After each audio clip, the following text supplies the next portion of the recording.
심리학 책을 아무리 읽어도 자존감이 그대로인 이유. 2년 전 할머니가 돌아가셨다는 연락을 받고 든 생각은 이걸로 나의 유년 시절도 끝이구나 였다.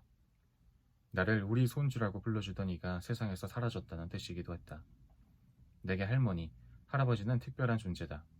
성장하면서 수시로 자존감이 떨어지고 낙담할 일이 많았지만 그 순간들을 버텨낸 것은 할머니, 할아버지가 있어서였다. 가끔씩 내 능력으로 자수성가한 것 같은 착각이 들다가도 곧 네 분의 얼굴이 떠오를 때면 나는 참으로 행운하였다는 사실을 인정할 수밖에 없다. 그 고마움과 미안함 때문일까? 행복하지 않은 유년 시절을 보낸 사람들, 어른들에게 구박만 받거나 어렸을 때가 전혀 기억나지 않는 사람들을 보면 유난히 마음이 쓰인다. 어린 시절의 기억이 상처로 남다. 위기의 주부들이라는 미국 드라마에 브리라는 여성이 나온다. 의사와 결혼해 한적한 마을에 사는 부족할 것 없어 보이는 주부다. 사는 집도 아름답고 완벽하게 정돈되어 있으며 저녁마다 커다란 식탁에 만찬이 차려진다. 집안 모든 도구는 호텔의 그것보다 정갈하다. 그런데 정작 그녀의 가족들은 행복하지 않다. 남편과 자녀는 애정 결핍에 시달린다. 그렇다고 그녀에게 딱히 문제가 있어 보이진 않는다. 성인병이 염려되는 남편을 위해 매번 채식 식사를 차리고 자녀들에게 지극히 상식적인 도덕적 규범과 가치관을 강조한다. 하지만 남편은 이런 아내를 로봇 같다고 여기고 아내와 있으면서도 외로움과 무기력증에 시달린다. 중학생 딸은 부모에게 받지 못한 사랑을 교사와의 성관계를 통해 얻으려고 한다. 얼핏 완벽해 보이는 이 가족 사이에는 폭발할 듯한 긴장과 스트레스가 있다. 이 드라마를 본 지 무척 오래되었지만 불이 가족만은 머릿속에 선명하게 남아있다. 불이는 자녀와 비슷한 성장기를 보낸 사람들을 많이 만나기 때문이다. 엄마는 강박적이고 아빠는 무기력하고 그 둘은 자주 싸우며 오랜 기간 냉랭함에 쌓여 상처가 되고 수습이 되지 않는 경우 말이다. 불행했던 어린 시절이 몸과 마음에 각인되어 있다면 현재의 자신을 부정적으로 자각하고 있을 가능성이 높다.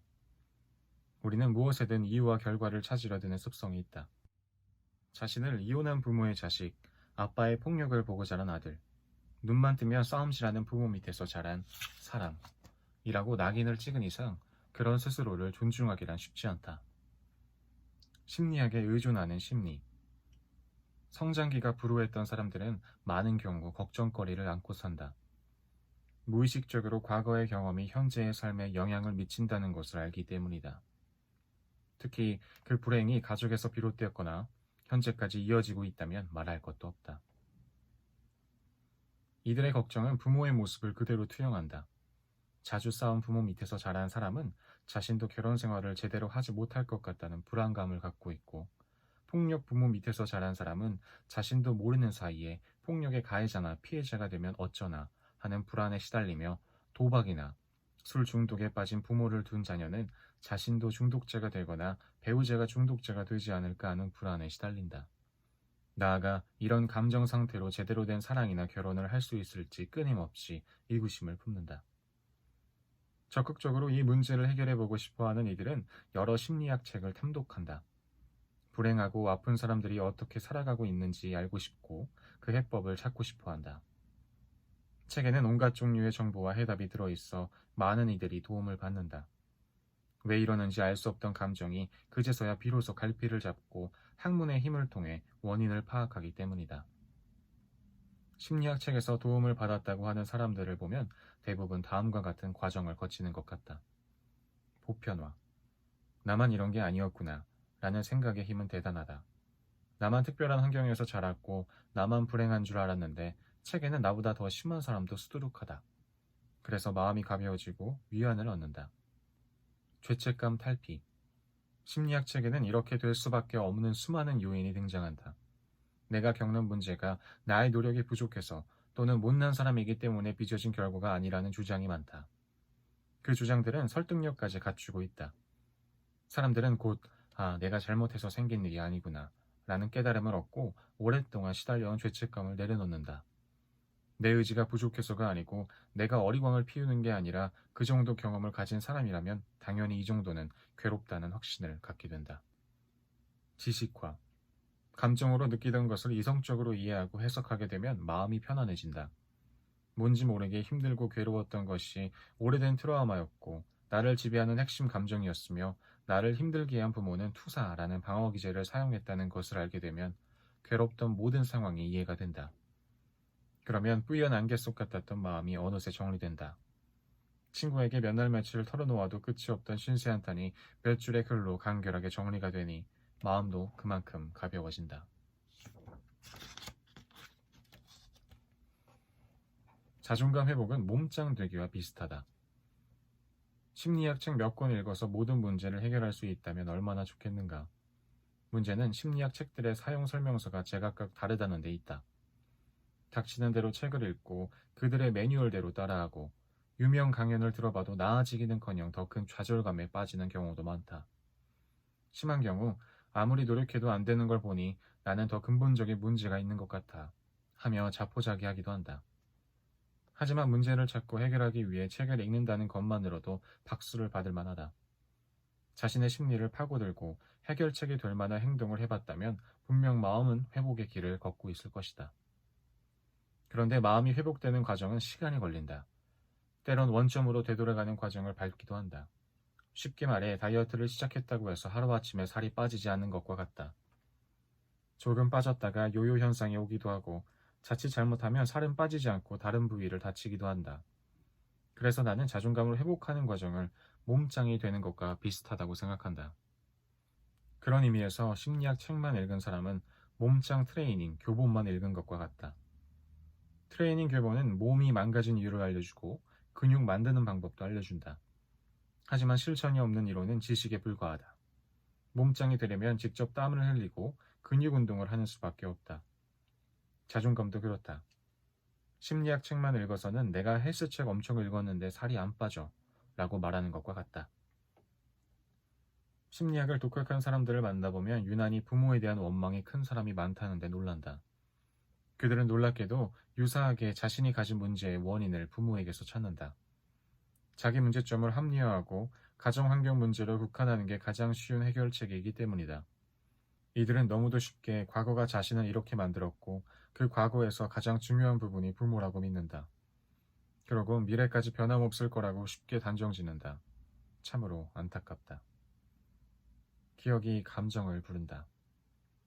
당연한 말이지만 불행했던 기억에 사로잡혀 있으면 부정적인 감정이 든다. 그런데 부정적인 감정에 빠지면 자연스럽게 과거의 기억 중 부정적인 사건만 떠오른다. 분명 중간에 좋았던 일도 있었지만 그것들은 전혀 떠오르지 않는다. 오랜 기간 싸우고 있는 부부를 만나면 이 현상이 극명하게 드러난다. 이 사람은 늘 나를 속여요. 아내가 매일 저런 식이니 내가 밖으로 나돌아요. 결혼 만족도가 낮은 부부는 항상, 언제나, 매일 같은 단어를 자주 사용한다. 이유가 있다. 이 단어들을 사용하면 과거를 낙인찍기 편해서다. 당신과 살면서 단 하루도 행복한 적이 없어 라고 결론 내면서 좋았던 기억은 굳게 닫아버린다. 과학의 입장에서 보면 이것은 아주 자연스러운 반응이다. 우리 뇌의 기억을 관장하는 영역인 해마와 감정을 관장하는 편두액이 서로 붙어있기 때문이다. 그래서 슬플 때는 슬픈 사건 위주로 기억이 나고 억울할 때는 과거의 기억 중 억울한 일만 떠올리게 된다. 여기에 중요한 힌트가 있다. 어떤 경험 때문에 괴로움에 사로잡혀 있는 사람이라면 자신이 감정적인 문제를 겪고 있지 않은지 살펴봐야 한다. 나쁜 기억 때문에 우울한 게 아니라 우울하기 때문에 나쁜 기억만 붙잡고 있을 수 있다는 얘기다. 그런 사람은 당연히 자존감도 떨어진다. 불행했던 과거와 거리두기 혹은 떠나보내기. 아픈 과거를 안고 살기란 쉽지 않다. 뜨거운 불덩이 하나를 품 안에 넣고 살아가는 것과 같다. 자존감이 건강할 때 그 불덩이는 안전한 히터 역할을 한다. 하지만 자존감이 떨어질 때 이 불덩이는 나를 활활 태워버리는 위험한 무기로 돌변한다. 이 불덩이의 크기와 강도는 사람마다 다르다. 하지만 어느 정도의 거리를 뒀느냐에 따라 자존감이 지켜지기도 하고 홀라당 타버리기도 한다. 자존감이 강한 사람 중에도 과거가 불행한 사람은 많다. 이들도 과거를 회상할 때마다 괴로워하고 자기 연민에 빠진다. 하지만 비교적 쉽게 빠져나온다. 과거의 불덩이로부터 멀찍이 떨어질 줄 안다. 괴로웠던 기억은 과거일 뿐이라는 사실을 오랜 연습 끝에 깨닫게 된 이들이다. 반면 자존감이 낮은 사람들은 지나치게 가까운 곳에 불행을 놓아둔다. 가슴 한가운데나 어깨에 불운한 과거를 짊어지고 다닌다. 가만 내버려두면 자연스럽게 잊힐 일인데 무슨 일만 생기면 자꾸 꺼내본다. 그럴 때마다 번번이 되고 상처 입는다. 그것으로도 성에 차지 않는 이들은 사람을 만날 때마다 과거를 꺼내 보여준다. 이성에게 호감이 생기면 때를 놓칠세라 부모가 상처 준 얘기를 꺼내고 동료에게 따돌림 당했던 기억을 털어놓는다. 이런 나를 이해해줘. 혹은 이렇게 꼬이고 불쌍한 나를 감당할 수 있겠어? 라는 심리의 일종이다. 자기 어깨에 붙은 불을 사무실이나 애인의 집에 옮겨 붙이는 셈이다. 모든 아픔은 과거형이다. 이 사실을 잊어서는 안 된다. 인간의 힘으로 절대 할 수 없는 일이 시간을 돌이키는 일이다. 어차피 시간은 흘러가게 되어 있다. 아팠던 과거와 현재 사이에는 시간이라는 선물이 들어찬다. 이 선물은 세상 모든 이에게 공평하게 주어진다. 이 선물을 애써 거부할 까닭이 있을까? 기꺼이 받아 챙겨야 하지 않을까? 가정하고 행동하라. 물론 우리 대다수는 이런 사실을 알면서도 기억의 지배에서 벗어나기 쉽지 않다. 잊고 싶고 떠나보내고 싶어 온갖 짓을 다해도 버젓이 눈앞에 펼쳐지는 기억을 무슨 수로 막겠는가. 이런 현상을 재경험이라고 부른다. 상처가 과거에 머무르지 않고 자꾸 현재에 폭탄을 터뜨리는 현상을 말한다. 이런 때는 과거를 떠나보내기 위해 좀 더 적극적인 방법을 써야 한다. 가정하기.